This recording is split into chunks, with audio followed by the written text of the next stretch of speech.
Halo semuanya, terima kasih telah mengklik video ini. Kali ini saya akan merangkumkan buku tergila sepanjang masa. Pokoknya mah bener-bener gila. Judulnya adalah apa, guys?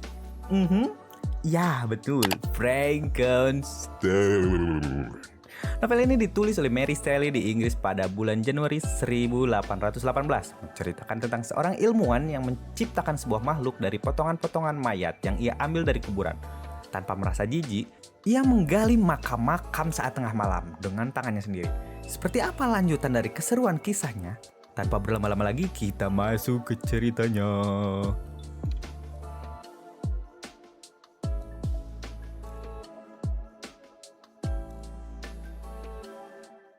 Cerita dimulai pada saat bangsawan kaya raya bernama Robert sedang berlayar melakukan perjalanan berbahaya ke Kutub Utara untuk menemukan rahasia sumber magnet bumi. Di tengah perjalanan, ia menulis surat kepada adiknya untuk curhat. Katanya ia merasa senang saat hampir sampai di Kutub Utara. Gelora dalam jiwanya bangkit ketika ia membayangkan sebuah negeri yang belum pernah disentuh manusia. Mungkin di sana ada kekuatan gaib dan misteri yang belum pernah terungkap. Namun dalam perjalanannya, dia mulai merasa sangat bosan. Awak kapalnya terlalu kaku dan canggung. Tidak ada yang bisa diajak berbagi kesenangan yang dia rasakan. Setiap hari terasa monoton. Meskipun dia memiliki impian besar untuk menjelajah, tapi kesendirian dan kebosanan mulai menyelinap ke dalam pikirannya. 2 hari setelah Robert menulis surat, kapalnya berhenti di lapisan es yang mengepung mereka dari segala penjuru. Disusul munculnya kabut yang sangat tebal turun menyelimuti mereka. Keadaan seperti ini membuat kapal harus berhenti sejenak. Keesokan harinya, kabut dan badainya sudah lenyap. Mereka melihat padang es yang sangat luas di segala penjuru seakan tidak ada habisnya. Tapi kapal masih tetap tidak bisa bergerak. Tiba-tiba salah satu awak kapal berteriak, "Lihat itu di arah utara!" Teriakan itu membuat semua orang yang ada di kapal melihat ke arah yang ditunjuk. Terlihat sebuah kereta luncur kayu sedang ditarik oleh 9 anjing, dikendalikan oleh sosok monster berbadan besar melaju dengan sangat cepat menjauhi mereka.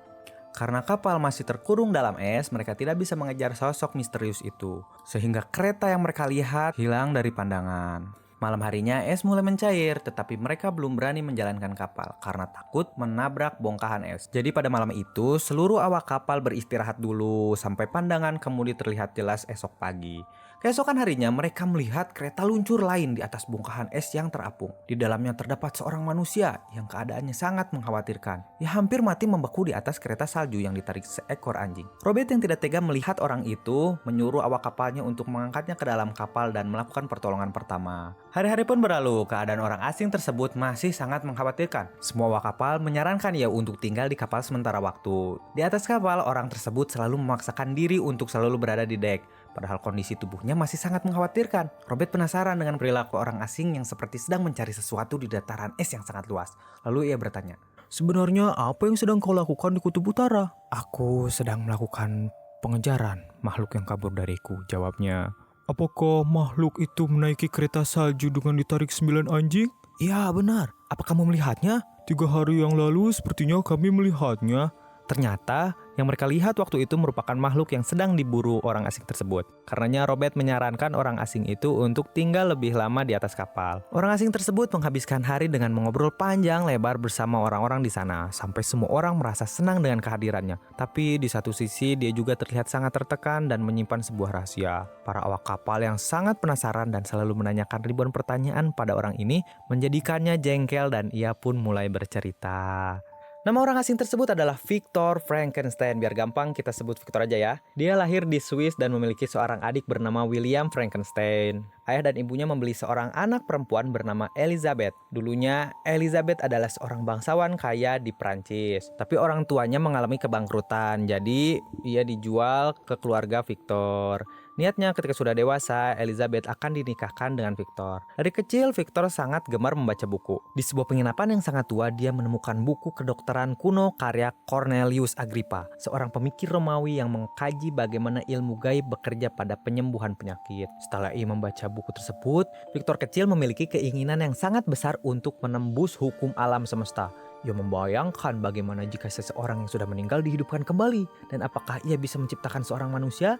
Karena keinginannya yang membara itu, ia mulai menciptakan obat mukjizat kehidupan dengan mengorbankan uang jajan yang ia punya. Saking sukanya ia dengan buku yang ia temukan di rumah tua, ia mencari buku yang serupa. Nah, dapatlah buku karya Paracelsus dan Albertus Magnus. Di sana tertulis cara memanggil setan dan iblis, lengkap dengan tata cara dan mantra-mantra pemanggilannya. Victor dengan tekun belajar semua itu. Jika gagal saat merapalkan mantra, ia tidak berpikir bahwa mantra itu hanya hayalan belaka. Malahan ia menyalahkan dirinya yang belum berpengalaman meracik persembahan untuk rapalan-rapalan mantra yang sedang ia coba. Hari-hari dilalui Victor kecil dengan meneliti obat kehidupan. Tak terasa sekarang ia berusia 19 tahun. Victor diterima di universitas terbaik kota Swiss. Saat ia mau berangkat, tiba-tiba Elizabeth sakit, terkena demam merah. Keadaannya sangat gawat, sehingga keberangkatannya ditunda. Ibu Victor yang memiliki trauma karena ayahnya meninggal saat sakit, menjadi sangat khawatir pada Elizabeth. Siang dan malam, ia selalu menemani Elizabeth di samping tempat tidurnya, tanpa istirahat. Victor dan ayahnya selalu menyuruh ibu untuk jangan terlalu khawatir dan menjaga kesehatan sendiri. Tapi ibu yang tidak mau lagi kehilangan orang yang dia cintai, tak menghiraukan perkataan itu. Ibu merawatnya dengan tekun dan sabar. Karena jeripayahnya, alhamdulillah keadaan Ellie semakin membaik. Tapi tidak dengan kondisi ibu, ia terkena demam yang sangat parah. Dokter yang merawatnya pun sudah berusaha semaksimal mungkin, tapi takdir berkata lain. Ibu meninggal dunia dengan tenang.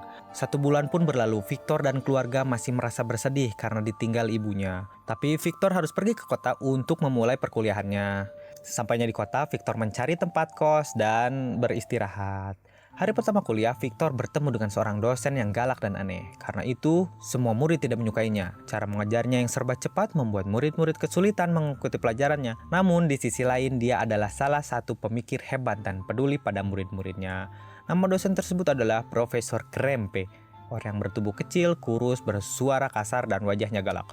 Suatu ketika, Profesor Krempe bertanya tentang pengetahuan alam yang Victor sudah pelajari. Dengan nada yang sombong, Profesor bertanya kepada Victor, "Apa yang kamu tahu tentang pengetahuan alam modern?" Dengan nada yang asal-asalan, Victor menjawab semua pertanyaan Pak Profesor. Tapi, tiba-tiba Profesor Krempe kaget bukan main. Dia tertawa terbahak-bahak. Dia berkata, Jadi, seumur hidup, "Kamu mempelajari buku ilmu pengetahuan alam jadul karya Cornelius Agrippa?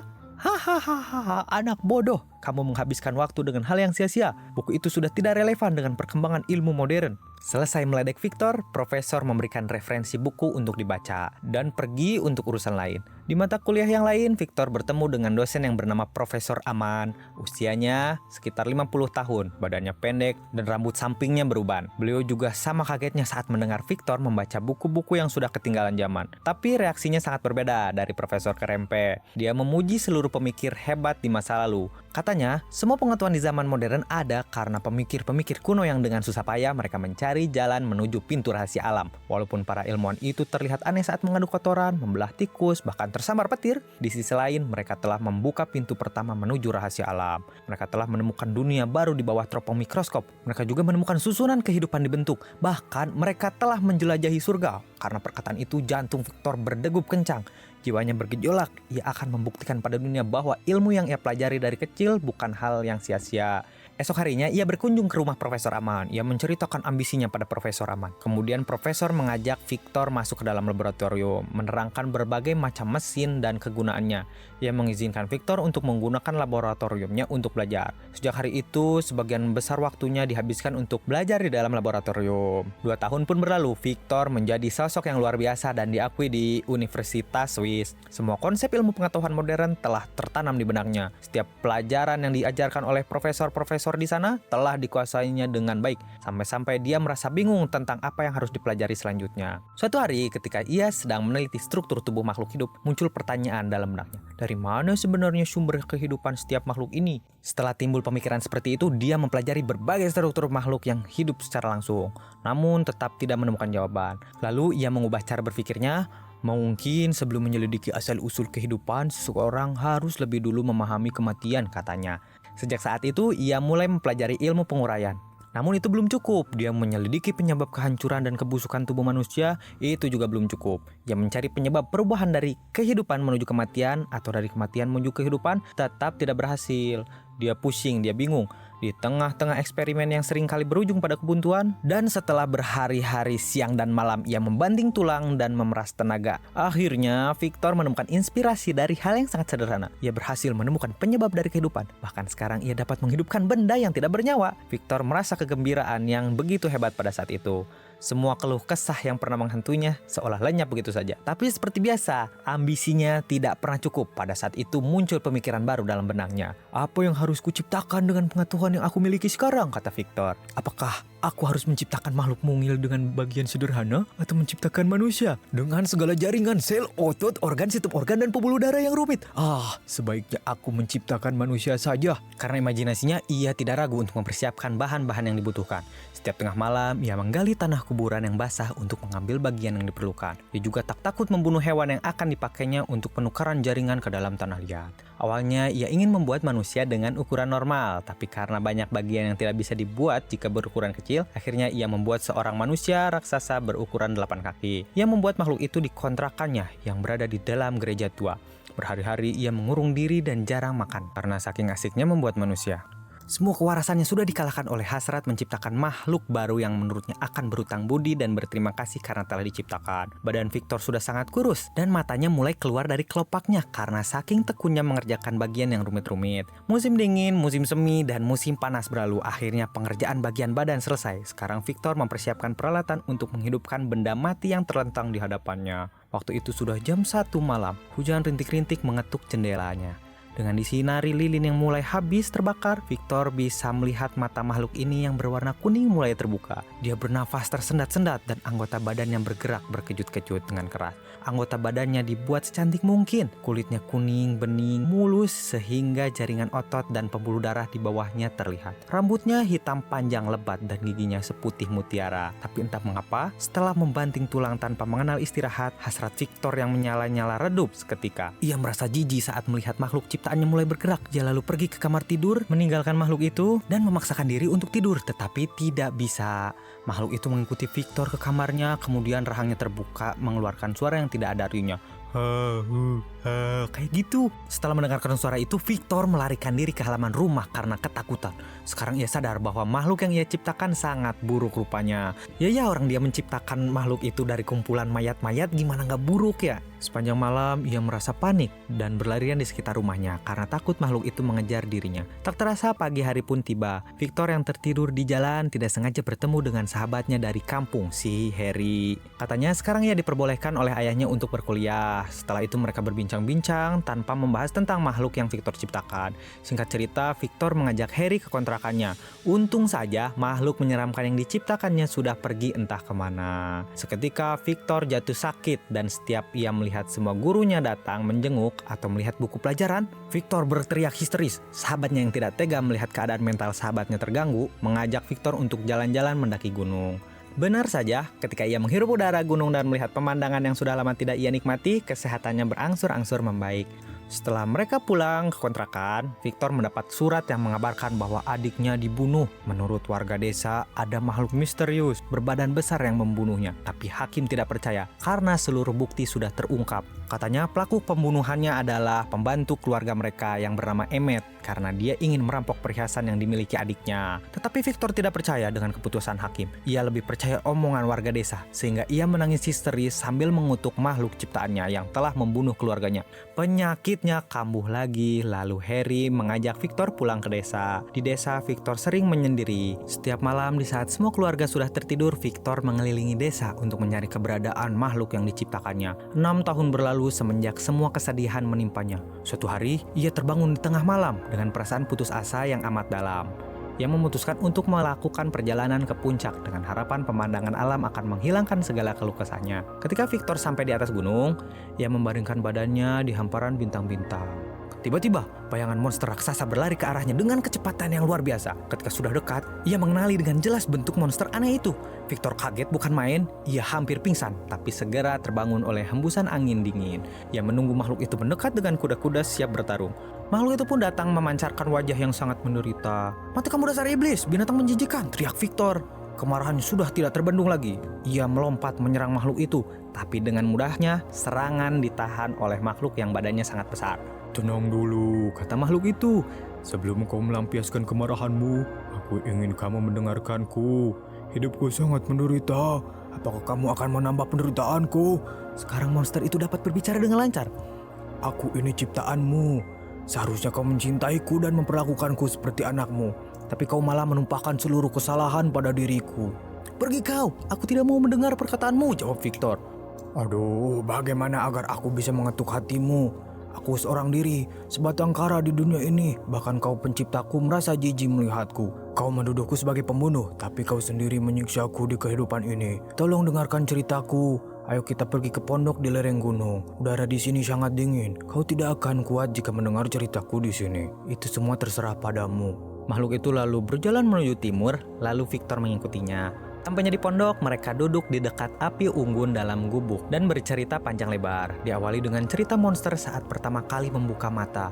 Ia bingung melihat penciptanya lari ketakutan entah kemana. Lalu menceritakan bagaimana ia pergi dari kontrakan Victor menuju hutan belantara. Selanjutnya, ia menjelaskan susahnya beradaptasi di alam liar karena perasaan lapar, haus, dan dingin menghampiri. Menurut cerita monster itu, suatu hari dia menemukan api dan senang karena merasa hangat. Namun dia merasa sakit saat api itu membakar dirinya. Ketika monster itu lapar, ia menemukan sebuah gubuk dan memasukinya. Kedatangannya membuat lelaki tua menjerit dan lari ketakutan. Monster itu lalu berkelana ke sebuah desa sehingga menyebabkan semua warga lari ketakutan juga. Sejak saat itu, ia memutuskan untuk menjauhi manusia. Suatu malam, dia tidur di sebuah gubuk kecil yang berdepetan dengan rumah warga. Di pagi hari, dia menemukan lubang kecil untuk mengintip ke dalam rumah sebelah. Monster itu mengamati gerak-gerik penghuni dari lubang itu. Ia menyadari orang-orang tersebut dapat berkomunikasi menggunakan suara yang aneh. Ia tertarik dan mempelajari suara-suara tersebut sampai dapat berbicara dengan lancar. Karena perasaan senang, monster itu keluar untuk mengucapkan terima kasih. Tapi dengan kasar, orang-orang itu mengusirnya dan melemparnya dengan batu. Karena rasa kesepian yang mendalam, monster itu memohon pada Victor untuk menciptakan monster lain yang akan menemaninya dan menjadi pasangannya. Karena kasihan, Victor menyanggupi permintaan monster tersebut. Dengan cepat, Victor mendirikan laboratorium di sebuah gubuk kecil. Ia mencurahkan banyak waktu untuk mengerjakan makhluk barunya, tapi dia sering mengalami keraguan saat membayangkan bahwa kedua makhluk ciptaannya mungkin memiliki anak, sehingga menciptakan ras setan di bumi. Di tengah kekhawatiran yang semakin membesar, Victor mendongak dan melihat monster itu tersenyum lebar padanya dari jendela. Seketika, Victor menghentikan pekerjaannya dan menghancurkan semua yang ada di laboratorium. Monster itu lalu marah pada Victor dan mengancam akan membunuh seluruh anggota keluarganya. Seketika dia pun pergi dari pandangan Victor. 3 hari kemudian Victor mendengar kabar bahwa sahabatnya si Harry mati dicekik seseorang, disusul dengan berita kematian Elizabeth dan ayahnya. Terkejut karena hal itu, ia pun kejang-kejang dan menderita penyakit berkepanjangan. Setelah keadaannya sedikit membaik, Victor bertekad untuk memburu monster tersebut. Singkat cerita, pengejaran sampai di kutub utara lalu bertemu dengan Mamang Robert, si kapten kapal yang tadi menyelamatkannya. Kisah dari Victor pun selesai, tapi entah mengapa semenjak Victor menceritakan kisahnya, kesehatannya semakin memburuk. Dokter kapal yang memeriksanya menyarankan untuk membawa Victor ke Inggris karena penyakit syarafnya semakin parah. Lalu Robert memerintahkan kapalnya untuk berputar dan mengikuti perintah dokter. Baru saja sepertiga perjalanan, Victor meninggal. Para awak kapal pun menyesal telah memaksa Victor untuk bercerita. Pada malam hari, saat keadaan kapal sedang sunyi, Robert mendengar seseorang yang menangis dari arah peti mati Victor. Ia pun mendatangi suara tersebut. Ia kaget melihat makhluk besar dengan tubuh yang dipenuhi tambalan kulit, mukanya tertutup rambut yang panjang dan kusut. Monster itu sedang menangis di hadapan jasad Victor. Lalu Robert berteriak, "Pergi kamu dasar monster! Jangan berpura-pura menyesal atas semua yang sudah kau lakukan." Dengan bersedih, makhluk itu menjawab, "Lihatlah dia," sambil menunjuk ke arah jasad Victor. "Penderitaannya tidak ada 10/10.000-nya penderitaan yang kurasakan. Dimanapun aku berada, semua orang membenciku. Apakah hanya aku yang ditakdirkan menderita di dunia ini? Dulu saat pertama kali aku membuka mata dan melihat keindahan dunia, aku membayangkan 1000 kesenangan yang akan kudapat darinya. Aku merasakan sinar matahari musim panas yang hangat. Aku mendengar suara bergesekan daun-daun yang ditiup angin serta suara kicauan burung yang merdu. Aku hanya ingin menyalurkan rasa bahagia yang memenuhi hatiku. Tapi semua manusia di bumi ini tidak ada yang peduli. Bahkan penciptaku sendiri sangat jijik melihatku. Akulah makhluk buruk yang harus dibenci, ditendang dan diinjak-injak. Sekarang orang yang menciptakan diriku sudah mati. Di mana lagi aku akan memperoleh kedamaian? Mungkin kematian lebih baik untukku. Aku akan terjun ke dalam kobaran api yang akan membuatku menjadi debu, menghilangkan semua bukti bahwa aku pernah ada di dunia ini. Selamat tinggal. Setelah monster itu mengucapkan kalimat terakhirnya, ia melompat keluar jendela kabin dan pergi di kegelapan malam. Tamat. Capek guys, saya sama si Victor. Tapi dari setiap rangkuman, saya nggak akan buat makna atau pesannya. Kalian artikan sendiri, bebas berimajinasi, apa hikmah yang bisa diambil. Saya cuma pengen ngomong, seperti biasa, mungkin segini aja untuk kali ini. Kalian kalau ada saran atau komen rekomendasi buku menarik, boleh tulis di kolom komentar. Jangan lupa juga untuk subscribe dan like-nya kalau kalian suka konten-konten seperti ini. Sampai ketemu di lain video. Goodbye.